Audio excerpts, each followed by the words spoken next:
Minister Narendra Modi addressed No Money for Terror ministerial meet, says sponsor countries of terror must pay a price. Arunachal to have its first greenfield airport, Prime Minister Modi to inaugurate it tomorrow.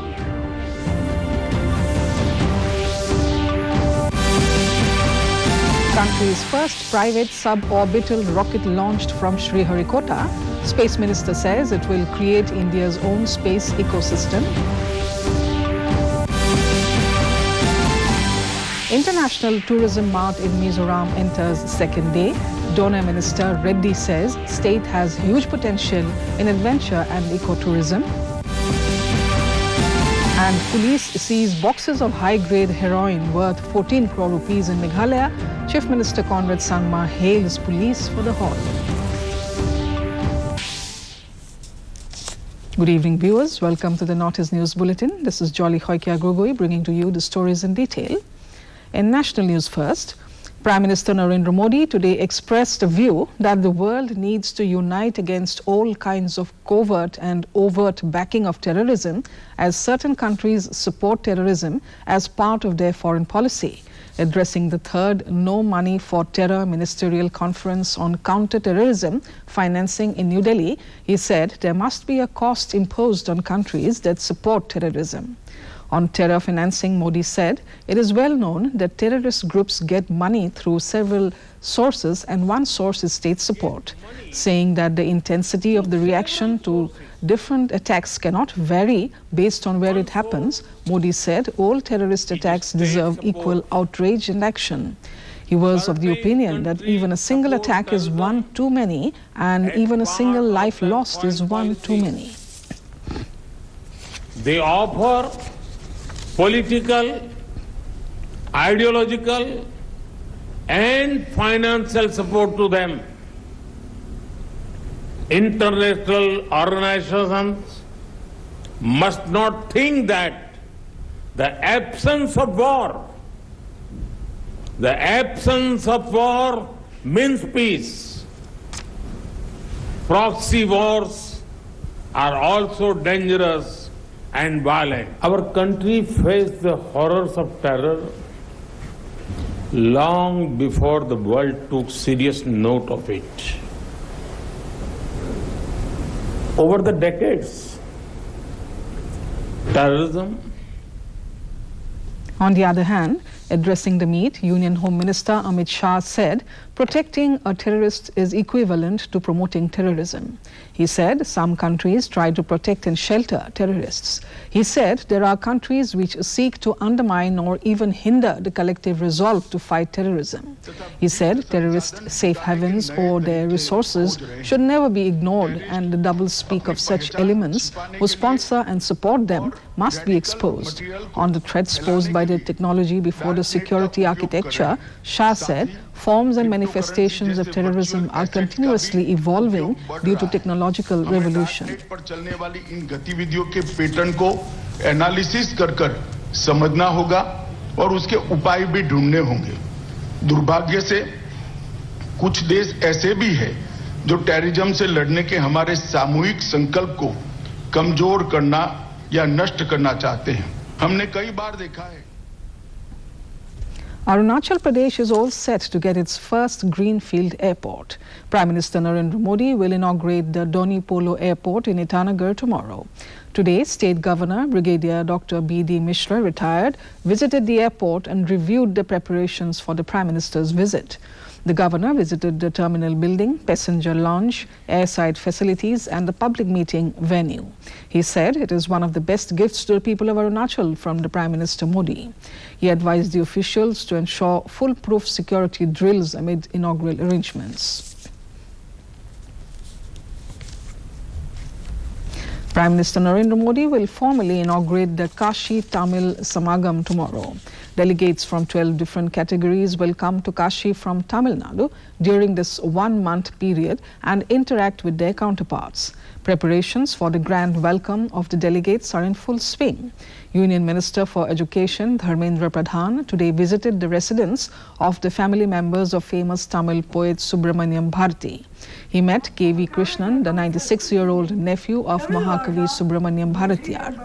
One of the greatest Tamil literary figures of all time, Mahakavi Bharatiyar's home is on the banks of Ganga at Hanuman Ghat area, which is also called Mini Tamil Nadu of Varanasi. इस तरह से तमिल भाषा का जो मुख्य था, इन्होंने इस संगमम की कल्पना बहुत पहले कर चुकी। India's first ever private Vikram suborbital rocket was launched this morning from the Satish Dhawan Space Center, Sriharikota. The rocket reached an altitude of 89.5 kilometers with 3 payloads weighing a total of 83 kilograms. The rocket safely splashed in the waters of the Bay of Bengal at around 115 kilometers after the liftoff from Sriharikota. Speaking after the launch, Union Minister for Space Dr. Jitendra Singh said it is a new beginning for India's space program. He said this is a major step towards creating India's own space ecosystem. He said India is fast emerging as a frontline nation in space. Program. And very many thanks to Honorable Prime Minister Modi ji, who has made this effort possible by opening up the space sector to public-private participation. VKS took off at LEA of 80 degrees and azimuth of 100 degrees, achieved an altitude of 89.5 kilometers and a range of 121.2 kilometers, exactly what was planned by Skyroot Aerospace. All systems, as I can make out. In Mizoram, today is the second day of the 3-day International Tourism Mart being held at R. Dengtuama Hall, Aizawl. Union Minister for Doner, G.K. Reddy, who inaugurated the event on Thursday, also laid the foundation stone for 4 projects, namely Aizawl Convention Centre at Chite, Prasad Project, 2 bamboo link roads under Prime Minister Devian Tuirel Airfield to North Chaltang and Lengpui to Saifal in the presence of Chief Minister Zoram Thanga. The minister also released the Mizoram Tourism Coffee Table book. Addressing the event, Reddy said Mizoram is a beautiful state with huge potential in adventure and eco-tourism. Very beautiful time, good environment. Very grateful that a number of people from outside Mizoram. Hardly do we have an occasion like this. State for the Northeast policy. Nagaland Chief Minister Neiphiu Rio today met Harsh V. Shringla, the G20 Chief Coordinator, and his team to review the requirements for holding the G20 business meet at Kohima in April 2023. Informing this in a tweet, Rio said India's assumption of G20 presidency starts on the Statehood Day, and this year's Hornbill Festival will co-brand the G20 logo. Meghalaya Chief Minister Conrad Sangma today informed in a tweet that following a tip-off, Ribhoi police nabbed 3 notorious traffickers from Manipur in the wee hours. He said police seized 158 boxed high-grade heroin worth 14 crore rupees, which was on its way to Shillong from Manipur.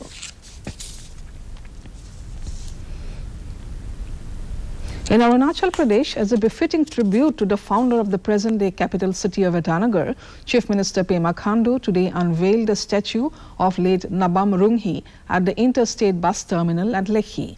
The state government had named the bus terminal as Nabam Runghi Interstate Bus Terminal in his memory in 2020. In his speech, Khandu said people of Arunachal owe it to late Runghi, the state capital, which was grown and expanded in leaps and bounds since its establishment. In Meghalaya, Deputy Chief Minister Preston Lingdo said, laid the foundation stone for the project upgradation of internal roads of Nongstoin town on Thursday. The project will cover a total length of more than 20 kilometers benefiting 11 villages under Nongstoin town.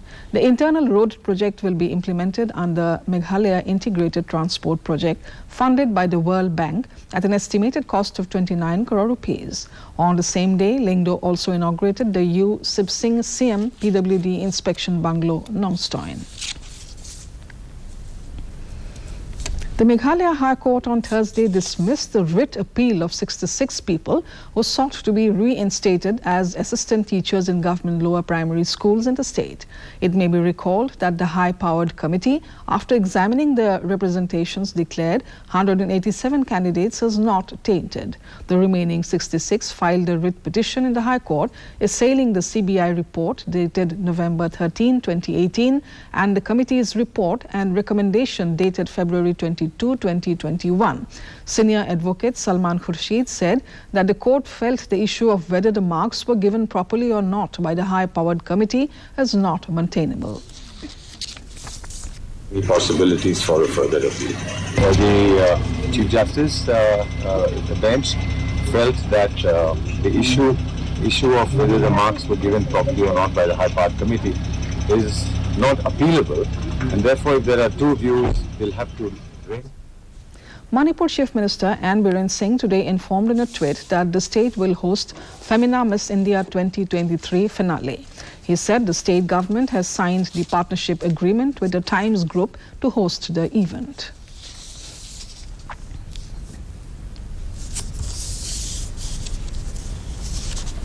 The first T20 match of three-match series between India and New Zealand was abandoned without a ball being bowled due to rains. The match was scheduled to start at 12 noon Indian Standard Time today at Sky Stadium in Wellington.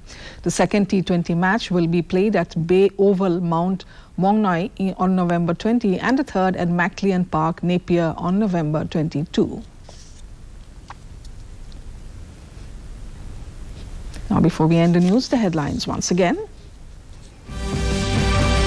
Prime Minister Narendra Modi addressed No Money for Terror ministerial meet, says sponsor countries of terror must pay a price. Arunachal to have its first greenfield airport, Prime Minister Modi to inaugurate it tomorrow.